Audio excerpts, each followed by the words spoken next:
Namumuhay kami ng normal. Meron kami magandang maliit na 2 taong gulang na baby girl. Oo, pareho kaming weirdo at mahilig sa paranormal at alternative naman sa style, pero sa panahon ngayon, normal na yun. Karaniwan lang ang araw ngayon. Humalik sa amin si baby, si Habi, bago umalis tulad ng ginagawa niya tuwing umaga. Naiwan na kami ni baby sa bahay na naglalaro at naglilinis. Nagluto pa nga kami ng paboritong ulam ni daddy.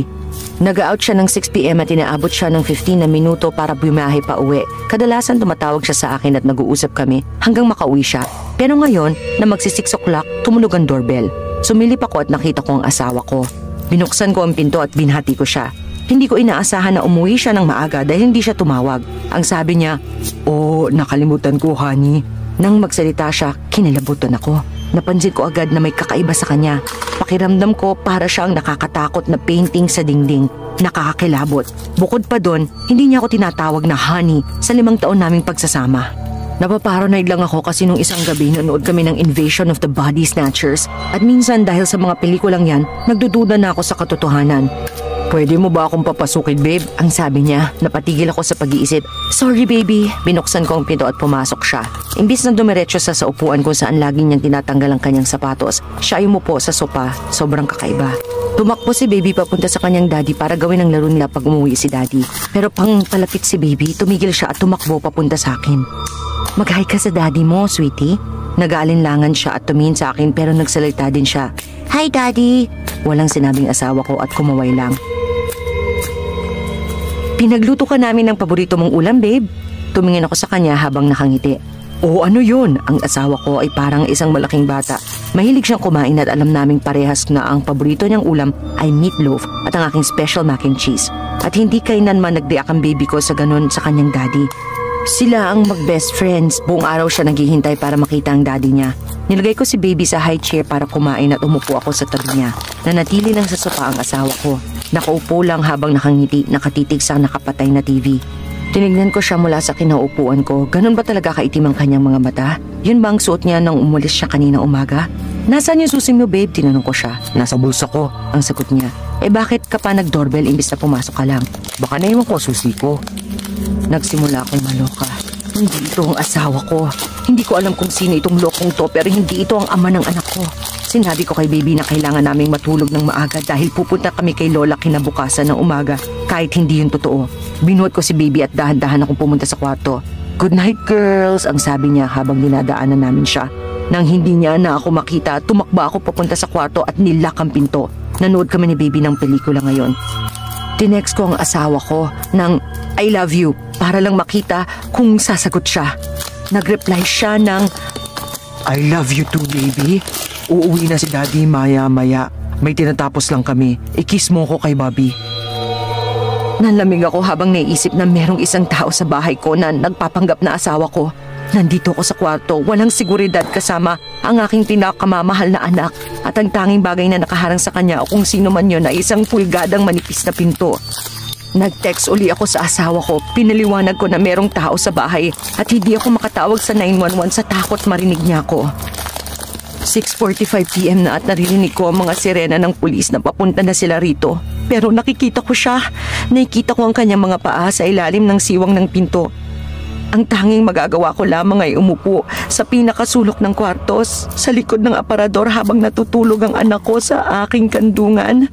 Ipinagdadasal na makarating agad ang mga pulis bago pa niya gawin kung ano man ang gagawin niya rito. Nawawala ang kapatid ko, 1 buwan at kalahati na. Walang naniniwala sa akin pero ako ang pinaka nakakakilala sa kapatid ko.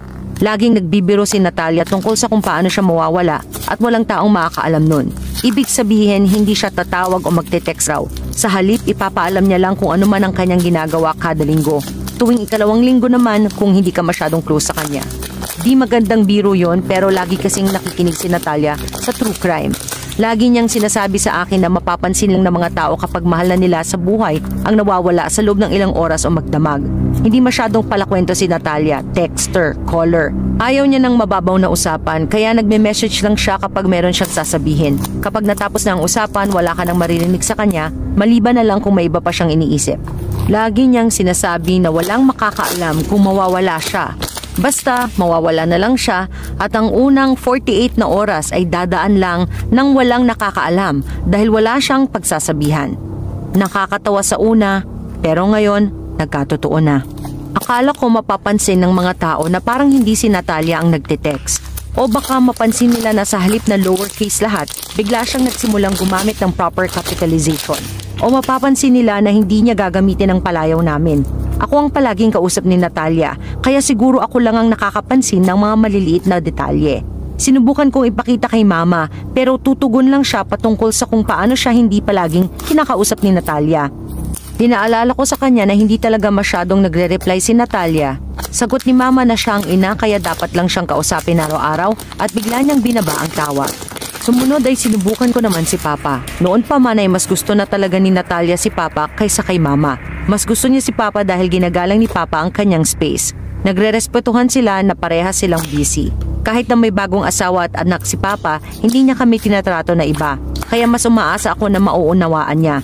Hindi rin. Sinabi niya sa akin ay nabuyo lang ako ni Mama. Pero nung ipinakita ko sa kanya yung convo, sinabi niyang medyo kakaiba nga raw na parang hindi si Natalia ang nagtitext. Pero yun lang daw ay text at ako lang ang nakakapansin.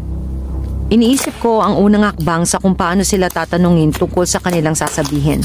Nakatira sila sa magkaibang states. Isang oras naman ang layo sa bahay ni Natalia. Anong gagawin nila sa kinaroroonan nila? Biumahe ako ng isang oras para puntahan ang apartment niya. Binigyan ako ni Natalia ng ekstrang susi para madali akong makapasok ng hindi nagtitrespass sakaling hindi niya ako mapagbuksan ng pinto. Ayoko maging negatibo habang nasa biyahe pero kung paniniwalaan kong nawawala siya, kailangan kong maging handa para mag-wellness check. Sinabi ng pulis sa akin na pwede siyang maglayas kung gugustuhin niya. Sumasagot pa rin siya sa mga text. Hindi nila pinapansin ang mga kakaiba, hindi nila pinapansin ang lahat ng sasabihin ko. Ako na lang ang gumawa ng lahat ng naiisip ko. Nakakanyervos ang pagpunta sa apartment niya, pinagpapawisan ng kamay ko, lagi kong pinupunas ang palad ko sa maong. Medyo nahihilo ako na para bang pakiramdam ko, hihimatayin ako kapag nakita ko ang hindi maganda. Nararamdaman mo ang tibok ng puso ko sa utak, malakas at umaalingaw-ngaw sa aking mga tenga sa bawat paghinga. Nanginginig ang kamay ko habang binubuksan ang pinto at sa huling lunok, nabuksan ko ang pinto ng apartment. Mainit sa loob ng apartment, pinananatili ni Natalia na nakapatay ang aircon tuwing araw para makatipid sa bayarin. Pero sobrang init talaga na pwede nang labanan ng init sa labas. Alam mong medyo matagal na siyang hindi nakauwi dito, pero nandito pa rin ang lahat ng gamit niya. Pagpasok ko, napansin ko yung charger na nakasaksak malapit sa blender sa kusina. Nabubulok na yung mga prutas na nakalagay sa mangkok. Iniwan ang mga hugasin sa lababo at napansin ko na merong nakasulat sa kalendaryo ng listahan ng kanyang mga gagawin. Alam kong hindi naglayas si Natalia. Meron siyang mga plano para sa kanyang kinabukasan. Halos lahat ng gamit mukhang hindi nagalaw, malinis at may konting alikabok sa mga ibabaw. Pinasok ko ang kanyang kwarto. Lahat ng damit niya nandun pa rin. Kung may kulang man sa mga damit, hindi ko alam kung alin.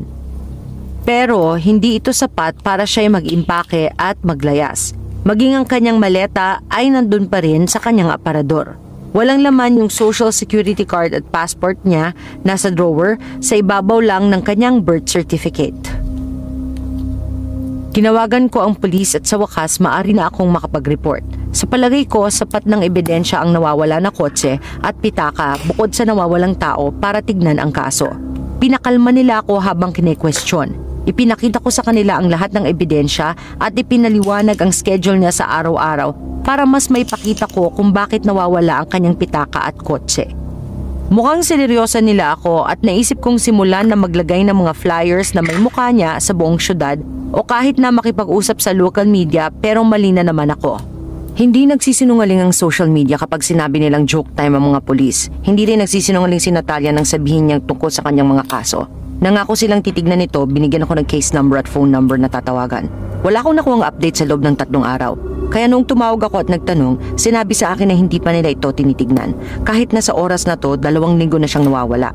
Samantala, nakatanggap pa rin ako ng mga text galing sa impostor na may hawak ng phone ni Natalia na gumagamit ng proper capitalization at grammar. Araw-araw kong tinitignan ang kanyang apartment at pinapanood na nabubulok ang prutas sa mangkok. Hinahanap ko ang convo namin na nagrereklamo siya patungkol sa bulok na serbisyo ng pulis. Naalala ko nung sinabi niya na mas mabuti kong mag-outsource na lang kami ng tao para tumulong sa mga missing o murder cases.